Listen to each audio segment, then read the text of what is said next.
Good morning students.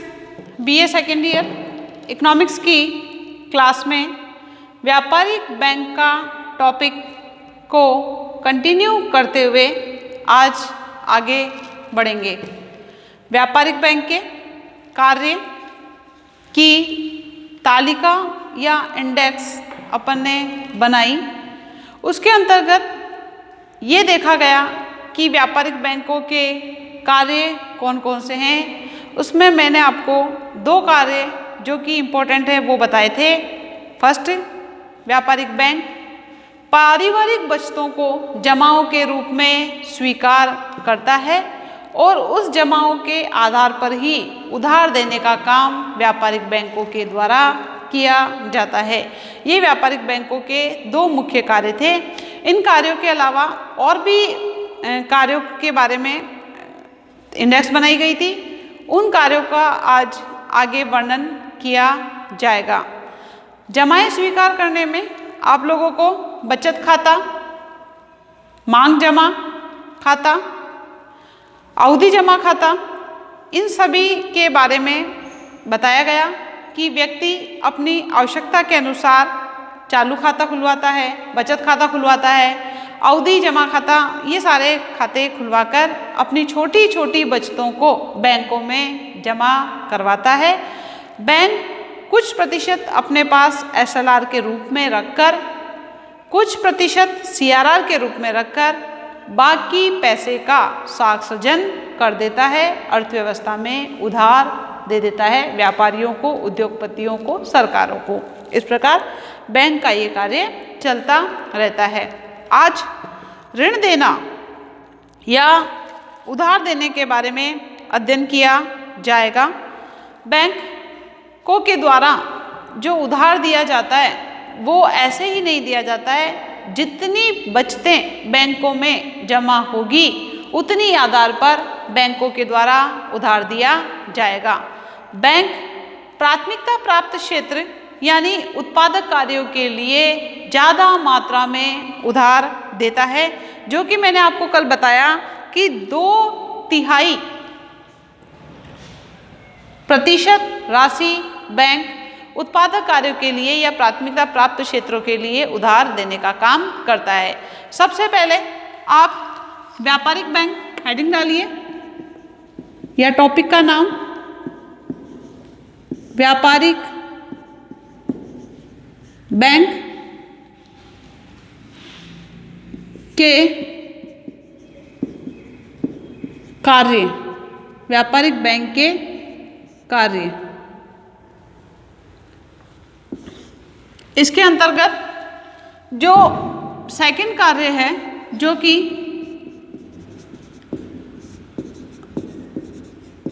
ऋण देना या उधार देना, जो कि व्यापारिक बैंक का महत्वपूर्ण कार्य माना जाता है, इसके बारे में आज चर्चा कर रहे हैं। तो व्यापारिक बैंक आरबीआई के कहने पर प्राथमिकता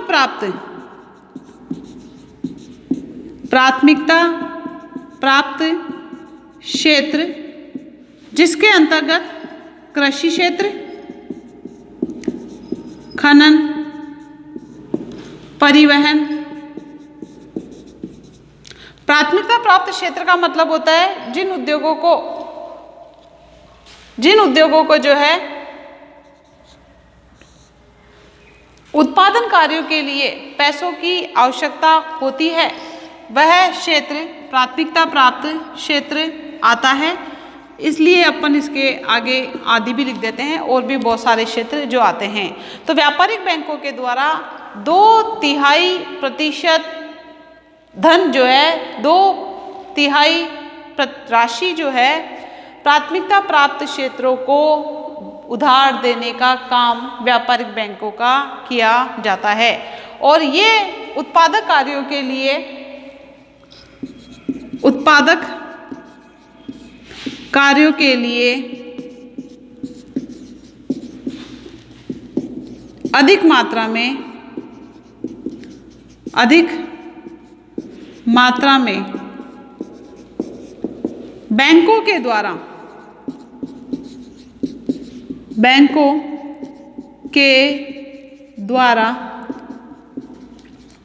ऋण प्रदान किया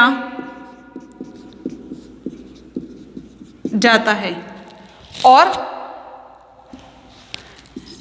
इस प्रकार के क्षेत्र में या इस प्रकार के उत्पादक कार्य वाले क्षेत्र में जब बैंकों के द्वारा ऋण दिया जाता है तो वहाँ पर ब्याज की जो दर होगी वो ब्याज की दर कैसी होगी? नीची होगी।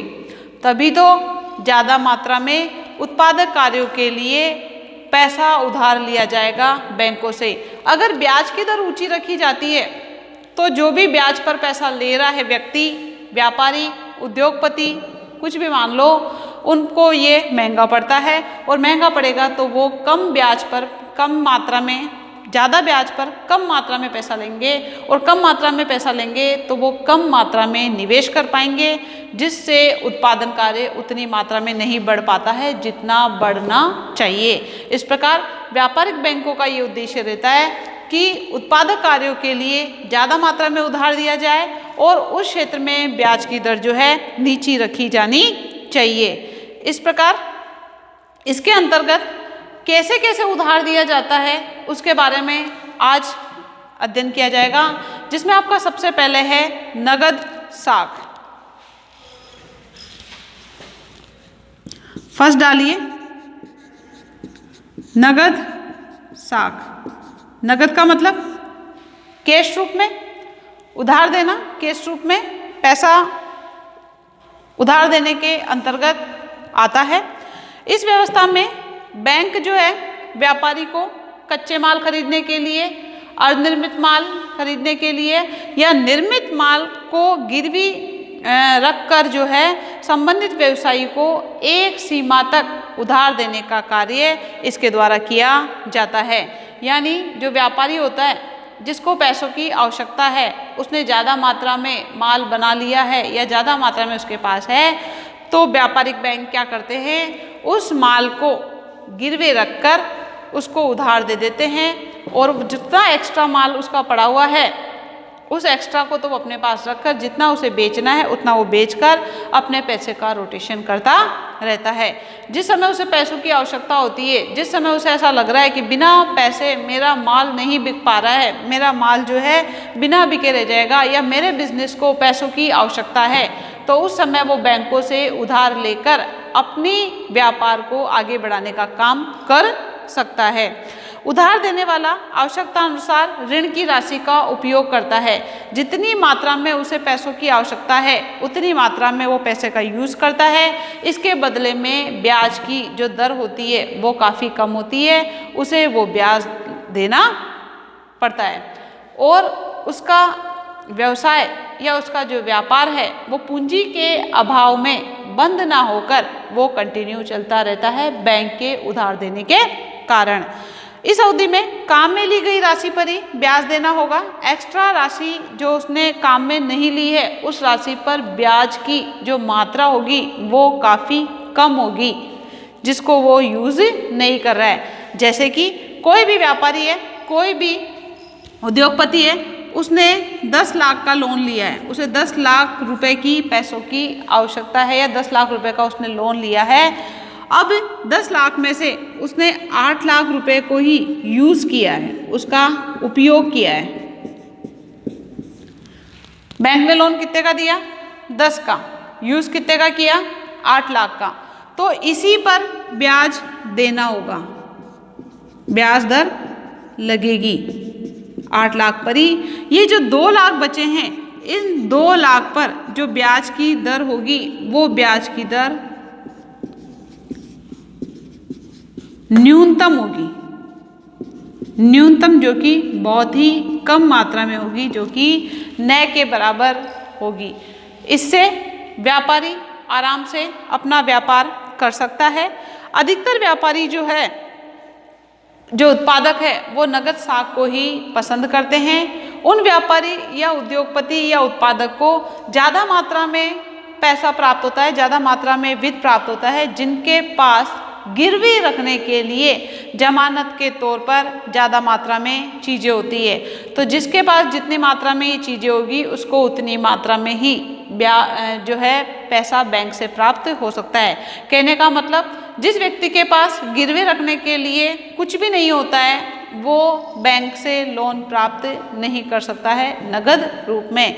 तो वही व्यापारी या वही उत्पादक ज़्यादा मात्रा में वित्त प्राप्त कर सकता है जिसके पास रखने के लिए ज़्यादा मात्रा में गिरवी की चीज़ें जमानत के रूप में बैंक में जमा कराई जाती है। यह प्रणाली या इस व्यवस्था को इसलिए ज़्यादा पसंद किया जाता है क्योंकि ये एक लचीली प्रणाली है। लचीली का मतलब होता है अपनी आवश्यकता के अनुसार घटती और बढ़ती रहती है। जितनी पैसों की आवश्यकता है उसके हिसाब से ये बढ़ना और घटना इसका रहता है। इसकी लागत भी कम होती है, इस पर ब्याज की दर कम लगाई जाती है। उत्पादक कार्यों के वालों में तो होता ही है कि जो व्यक्ति उत्पादन कार्यों के लिए पैसा ले रहा है उस पर ब्याज की दर कम होगी, जो व्यक्ति अनुत्पादक कार्यों के लिए पैसा ले रहा है उस पर ब्याज की दर ज़्यादा ली जाती है। इस प्रकार इस अवधि की या इस पैसे को लिए जाने की कोई अवधि फिक्स नहीं होती है कि आप जो ये पैसा उधार ले रहे हो बैंक से जमानत पर चीज़ रखकर, उसकी कोई अवधि फिक्स नहीं होती है। ये लगातार कंटिन्यू चलती रहती है। आपने जो पैसा लिया है उसको चुकाओ, फिर उसको वापस काम में ले लो। इस प्रकार पुनरावृत्ति होती रहती है। इस प्रकार व्यापारी जो है व्यापार में अपने रोटेशन को या अपने पैसे को जो है रोटेट करता रहता है, माल लेता रहता है और फिर बाद में जब उसे पैसों की आवश्यकता होती है बैंक से पैसा लेता है। जब वो माल बेचता तो उसे पैसा प्राप्त होता है, उस पैसे को वो वापस बैंक में जमा कराता है। जितना पैसा उसके द्वारा काम में लिया जाता है उस पैसे का उसे ब्याज देना होता है। इसका अर्थ है कि ग्राहक को ये सुविधा लगातार पुनः मिलती रहती है। जितना पैसा वो काम में ले रहा है उस पैसे को वापस जमा कराए, उसने जितना काम में लिया उसका ब्याज लग जाता है। जब उसने पैसा जमा कराया, उस पैसे को जमा कराने के बाद जब उसे वापस पैसों की आवश्यकता होती है तो वो वापस पैसा उठाकर अपने बिजनेस में उस पैसे को लगाकर बिजनेस को लगातार बढ़ाता रहता है।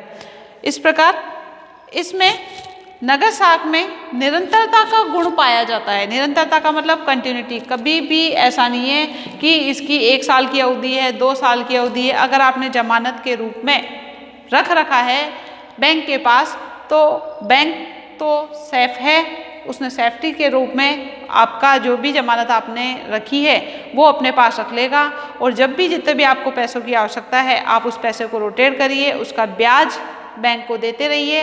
बैंक को ब्याज के रूप में आय प्राप्त होती है। अगर कोई बंदा, अगर कोई व्यक्ति, अगर कोई व्यापारी, अगर कोई उत्पादक उस पैसे को नहीं चुका सकता है तो बैंक के सामने भी ये समस्या उत्पन्न नहीं होती है, क्योंकि बैंक के पास तो आपने जो जमानत के रूप में जो चीज़ रखी है उस चीज़ को वो बेचकर अपनी रिकवरी या अपना जो है पैसा जो आपको दे रखा था उसको वो वापस प्राप्त कर लेता है। तो इसमें बैंक को नुकसान होने की संभावनाएं नहीं होती है, क्योंकि जो भी व्यक्ति बैंक से पैसा उधार लेता है उसके बदले में उसे कुछ ना कुछ जमानत के रूप में, गिरवे के रूप में बैंक को अपनी चीज़ रखनी होती है। इसका आप स्क्रीनशॉट ले लो। नेक्स्ट बात करेंगे नगद साख के बाद ओवरड्राफ्ट की।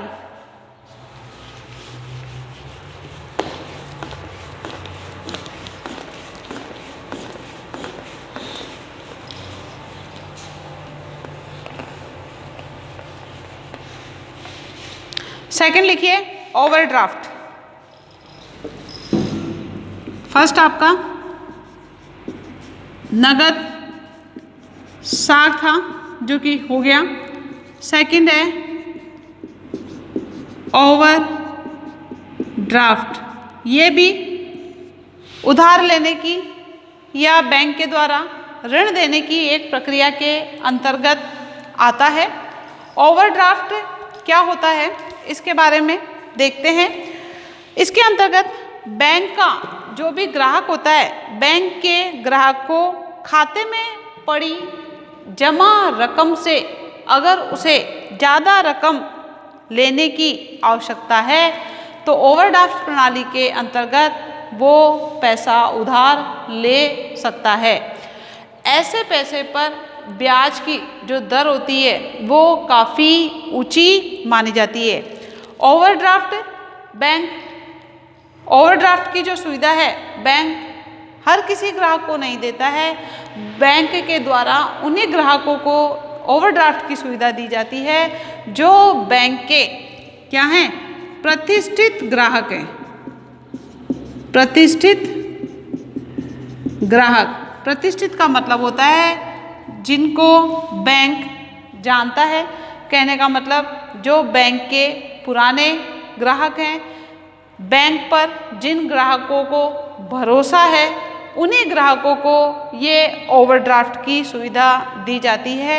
हर किसी ग्राहक को ये सुविधा नहीं दी जाती है। इस सुविधा के अंतर्गत प्रतिष्ठित ग्राहकों को यह सुविधा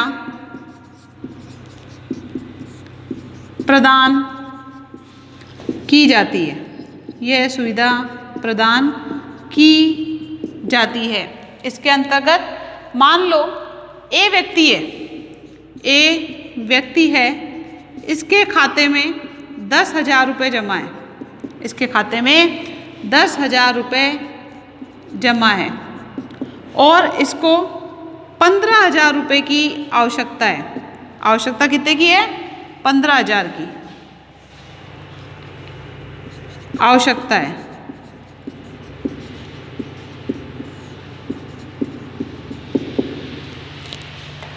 अब आपने देखा होगा बैंक जितना आपके अकाउंट में पैसा जमा है उससे ज़्यादा तो वो पैसा आपको दे नहीं सकता है।